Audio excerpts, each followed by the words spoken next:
Hello there, my faithful viewers. Rowdy Retro Reviewer here to share my thoughts on this direct-to-video Scooby-Doo film, Scooby-Doo, Abracadabra-Doo. Yes, you can tell by the sound of my voice that I am still getting a lot better and better. And I still promise that I'll get a chance to review Space Jam 2 New Legacy sometime around later this month. Oops. Which I promise to do. Now, what is this film all about? Well, thank goodness there's a description here. Presto! It's the all-new Scooby-Doo movie with a magic touch. Okay, out of context, that would have sounded a bit wrong. When a scheduled school for magicians faces a danger from a fantastical flying creature outside and sinister forces inside, there's just one thing to say. Abracadabra-Doo! The newest full feature-length case up for Scooby-Doo and the Mystery Inc. crew. While visiting Velma's sister, Madeline, who's enrolled at the Merlin Magic Academy, the gang gets lots more than a rabbit emerging from a hat. I guess it's not talking about Bugs Bunny. Although it would have been funny if he made a cameo in this film. A greedy ice cream mongrel wants to close a place. A screaming banshee gives everyone the creeps. Good boy. And a mythological half-dragon, half-lion animal known as the Griffin seems to be real. Can Scooby-Doo, Shaggy, Daphne, Fred, and Velma and Madeline learn enough magic tricks of the trade to uncover the secrets that will save the school? Abracadabra! With these mystery solvers around, having fun is always magical. Well, it's not wrong about that, that's for sure. I love this movie. It's actually one of the most magical films I've seen. You know, I have a feeling, I don't know why, but somehow I think Scooby-Doo Magic Mayhem would have been a cool title in my opinion. Or Scooby-Doo's Magical Adventure. Or Scooby-Doo's Scary Sorcerer or something. Those would have been interesting titles for this movie. I mean, sure, they might have been a little bit cheesy and goofy, but hey, either one of those titles wouldn't make sense for the film. Now, the casting is incredible. Matthew Lillard as Shaggy, Frank Welker as Fred and Scooby-Doo, Greg DeLisle as Daphne, and Velma Dinkley being voiced by Mindy Cohen. Well, you can see the casting right here.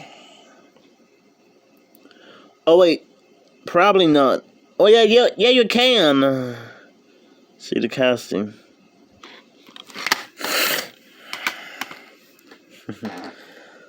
There are a lot of scary stuff to expect. Lots of... Sorry about that. Lots of magic in store. And I like how Velma wasn't trying to question a lot of things that involves magic. Because I know in some of the later movies, she's starting to get a little bit more of an annoying know-it-all.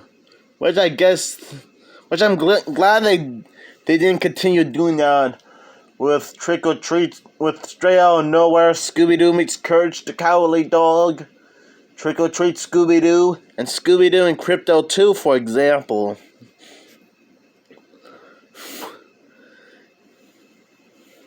And fun fact, some of you might know this, but just in case you don't, This is actually the first animated Scooby-Doo direct-to-video film to have Matthew Lillard be the voice of Shaggy in this film, which was 15 years ago. That's right, it's been 15 years since Matthew Lillard got started to work on the franchise. And I think he would later voice the character again in Scooby-Doo Mystery Incorporated a year later. Just thought I'd bring up that piece of information in case you guys didn't know. I will admit, the Griffin is a pretty unique villain. I mean, look at this thing. It's like half eagle, half lion, and all terrifying. And I don't blame Shaggy and Scooby for running away in this DVD cover.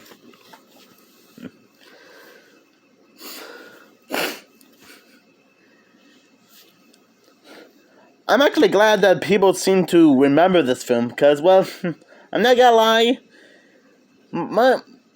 people might think this is a kind of a love story between Madeline and Shaggy, because, well, some reason I like them as a couple compared to Shaggy and Scooby. I mean Shaggy and Velma being a couple in Scooby-Doo Mystery Incorporated, which I think they kind of overdid it a little bit in the show.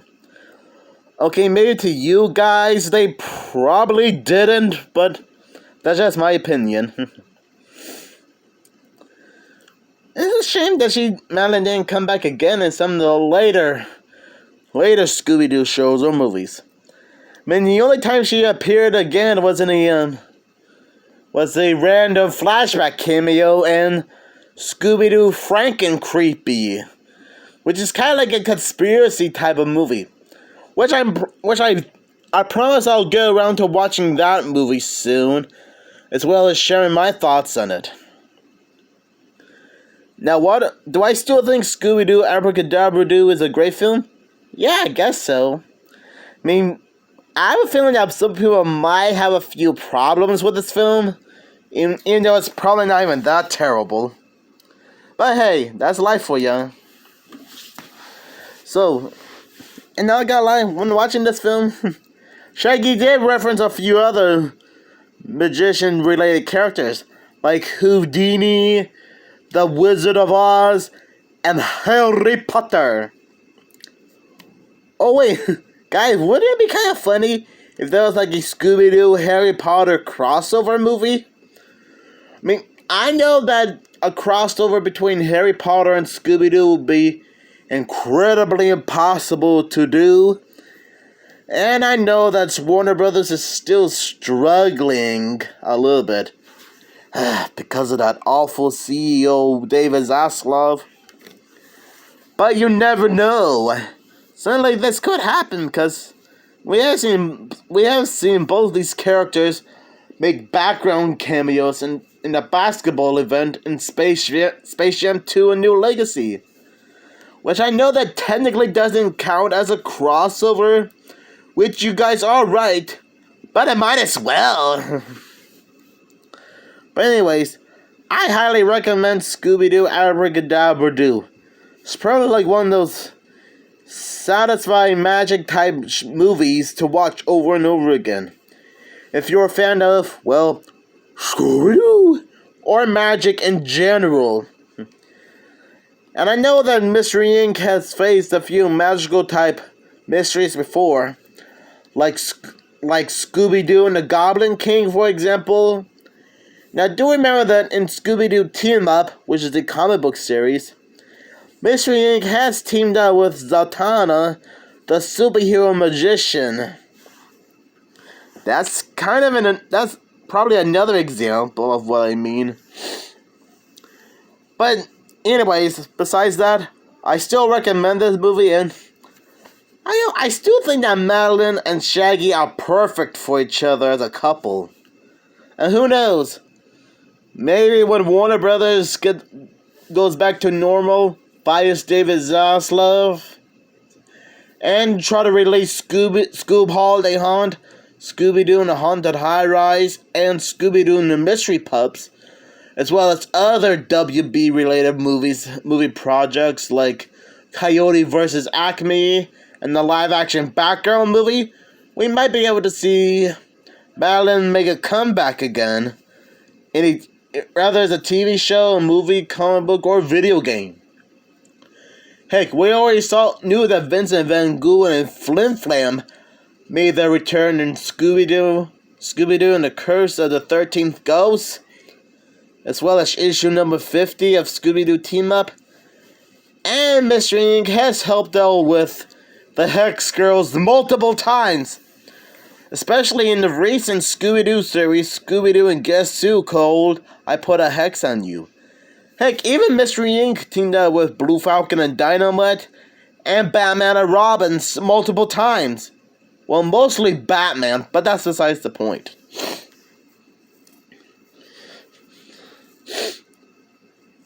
If we kind of needed the Merlin's Magic Academy was like a real place, you know? It kind of reminds me of Hogwarts from Harry Potter, but but probably not too crazy, and more like a regular school, in my opinion. So I will give Scooby-Doo Abracadabra-Doo an A+ for being great.